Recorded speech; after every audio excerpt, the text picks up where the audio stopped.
Bro Bigg Boss 8 September first నుంచి అంటున్నారు కదా. మరి కంటెస్టెంట్స్ పేర్లు కూడా బయటకు వచ్చినాయి. మరి మీ అభిప్రాయం ఏంటి? అంటే అన్న నిజం చెప్పాలంటే నేను ఇంకా కంటెస్టెంట్ ని చూసుకోలేదన్న. అంటే నేను ఫస్ట్ సీజన్ 1 నుంచి సీజన్ 7 వరకు నేను ఫుల్ ఆఫ్ బిగ్ బాస్ మొత్తం చూసింది సీజన్ 7. అది కూడా పల్లవి ప్రశాంత్ కోసమే. సో ఈ ఈ సీజన్ లో ఎవరు ఆ ఇంట్రెస్టింగ్ గా ఎవరు అండ్ ఏంటో ఇక సెప్టెంబర్ 1 కి స్టార్ట్ అయినప్పుడు చూడాలన్న. ఆ. వేణుస్వామి తర్వాత బరెలక్క వీళ్ళంతా వస్తున్నారు అని కుమారి అంటే ఆలి వాళ్ళ తమ్ముడు కయ్యూమ్ కూడా చాలా మంది పేర్లు వినిపిస్తున్నాయి కదా. అంటే ఒకటి చెప్తున్నానా, ఇప్పుడు వేణుస్వామి బర్రెలక్క ఇప్పుడు ఆలి వాళ్ళ తమ్ముడు ఇట్లా అంటున్నారు కదా.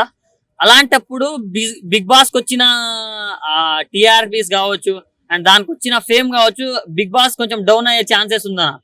ఎందుకంటే ఇప్పుడు బిగ్ బాస్ లో ఎవరికి ఉండాలి, ఓన్లీ సెలబ్రిటీస్. అంటే వీళ్ళు ఇన్స్టాగ్రామ్ ఇన్ఫ్లుయెన్సర్స్ వీళ్ళు కాదు, కొంచెం మంచిగా పేరున్నోళ్ళు. ఎగ్జాంపుల్ మన శివబాలాజీ గారు ఆ టైంలో ఎట్లుండే వాళ్ళనా, అంటే మొత్తం ఫేమ్ ఉన్నోళ్ళే, సినిమాల్లో చేసిన వాళ్ళు ఉండే.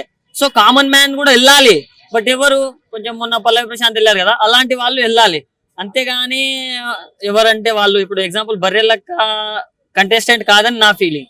బర్రెలక్క బాగానే పాపులర్ అయింది కదా. పాపులర్ అయింది బట్ అలా వెళ్ళి ఇలా పడిపోయింది కాన.